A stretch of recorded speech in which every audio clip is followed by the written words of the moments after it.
Selamat pagi, salam sejahtera dalam kasih Tuhan. Kiranya Tuhan melimpahkan segala kemurahan dan kebaikan-Nya atas hidup kita. Mari kita berdoa.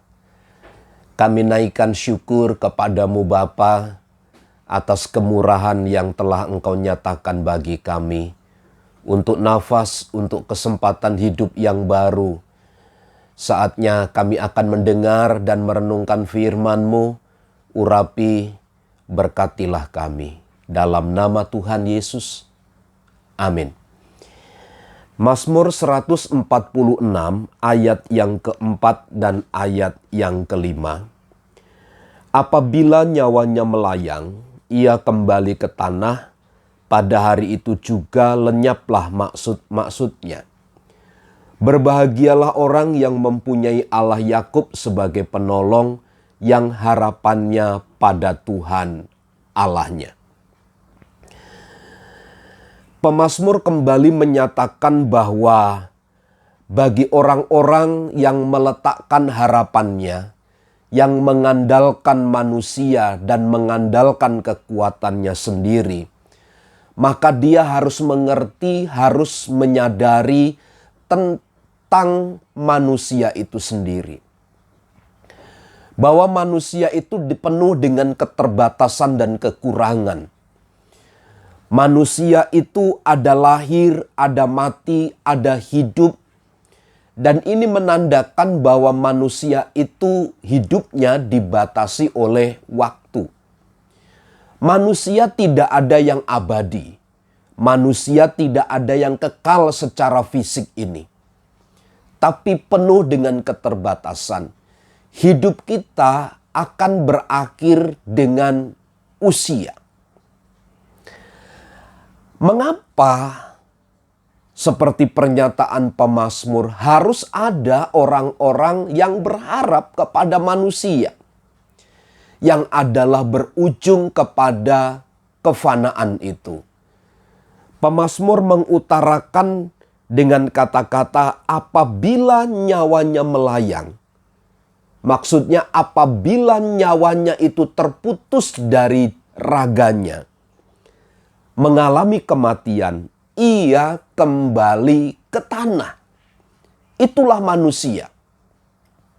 Itulah bangsawan. Itulah para pemimpin. Itulah para penguasa yang sama sebenarnya kedudukannya. Mereka hanya dipercaya oleh Tuhan tampuk kepemimpinan tertentu untuk mengatur, untuk memimpin. Tetapi sebagai manusia, dia juga terbatas dan dibatasi oleh usia. Karenanya apabila nyawanya melayang, ia kembali ke tanah. Pada hari itu juga lenyaplah maksud-maksudnya. Pada hari nyawanya melayang kembali ke tanah, lenyaplah juga rencana, tujuan, maksud-maksudnya.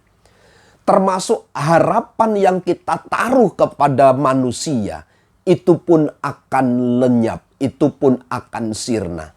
Bahkan mungkin sebelum seseorang yang kita beri kepercayaan, kita andalkan itu berakhir oleh waktu. Dalam hitungan waktu, detik, menit, jam, hari, minggu, bulan, tahun, dapat melupakan kita. Solusi yang ditawarkan oleh pemazmur adalah ayat 5. Berbahagialah orang yang mempunyai Allah Yakub sebagai penolong, yang harapannya pada Tuhan Allahnya. Berbahagialah orang yang menaruh pengharapannya hanya kepada Tuhan, bukan kepada yang lain. Kalau orang tua, bukan kepada anak. Orang tua harus belajar menyandarkan pengharapannya hanya kepada Tuhan. Anak itu adalah hanya sarana, alat dari Tuhan untuk menolong menopang kita. Tetapi sesungguhnya pertolongan itu datang dari Tuhan. Anak tidak boleh mengandalkan orang tua dan seterusnya. Karena orang tua itu adalah alat yang dipakai oleh anak untuk menolong anak itu sendiri. Karenanya pertolongan itu hanya datang dari Tuhan, tidak datang dari manusia. Itu sebabnya berbahagialah orang yang mempunyai Allah Yakub sebagai penolong. Jadi orang yang berbahagia adalah mereka yang menaruh harapannya hanya kepada Tuhan. Tentu di dalam Tuhan Yesus Kristus. Nah, pagi hari ini jangan lepaskan pengharapan kita kepada Tuhan, karena Tuhan sumber pertolongan kita. Selamat pagi, selamat beraktivitas, Tuhan Yesus memberkati. Amin.